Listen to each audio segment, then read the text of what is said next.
आमदार परिण फुके आल्यात। दादा काय सांगाल, एकंदरीतच आपण दरवर्षी येत असतात।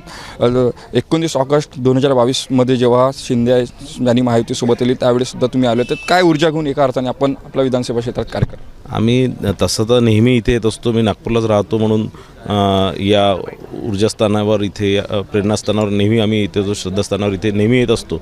पण एक सगळं भारतीय जनता पार्टी आणि शिवसेनेचे सगळे आमदार दरवर्षी हिवाळी अधिवेशनामध्ये इथे नागपूरमध्ये इथे येत असतात आणि इथनं ऊर्जा घेऊन आपली लोकसेवेचं काम वर्षभर करत असतात।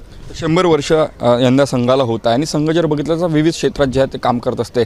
मात्र असे अनेक क्षेत्र आहेत ज्या ठिकाणी सरकार पोचले ना, मात्र संघाचे कार्य जे आहेत ते त्या ठिकाणी पोहोचतात। या दृष्टीकडे आपण कसं बघता?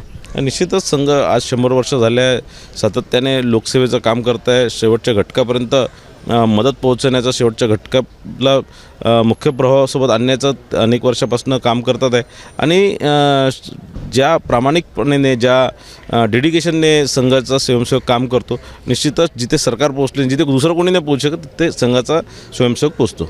काँग्रेस नेते पृथ्वीराज चव्हाण मोठा गप्पस्फोट करणार आहे, कसं बघता याकडे आपण? नाही, मला असं वाटतं पृथ्वीराज चव्हाण हे कालबाह्य झालेलं आहे, त्यांना कोणी विचारत नाही आणि मग स्वतः कुठेतरी मीडियामध्ये राहिले पाहिजे, स्वतः कुठेतरी चर्चेमध्ये राहिले पाहिजे म्हणून या प्रकारचं स्टेटमेंट ते करत असतात।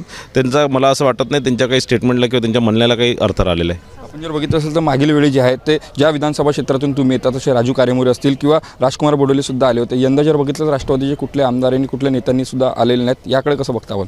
आजच्या या कार्यक्रमामध्ये भारतीय जनता पार्टी आणि शिवसेनेचे सर्व आमदारांना इथे बोलवण्यात आले होते। मला वाटतं राष्ट्रवादींच्या लोकांना, अजितदादांना मला वाटतं दुसऱ्या कोणत्या दिवशी बोलवतील। आज भारतीय जनता पार्टी आणि शिवसेनेच्या सगळ्या लोकांना इथे बोलवलेलं आहे। हे होते आपल्यासोबत आमदार परिण फुके। कॅमेरामॅन प्रशांत, तेजस मोतुरे, जय महाराष्ट्र न्यूज, नागपूर।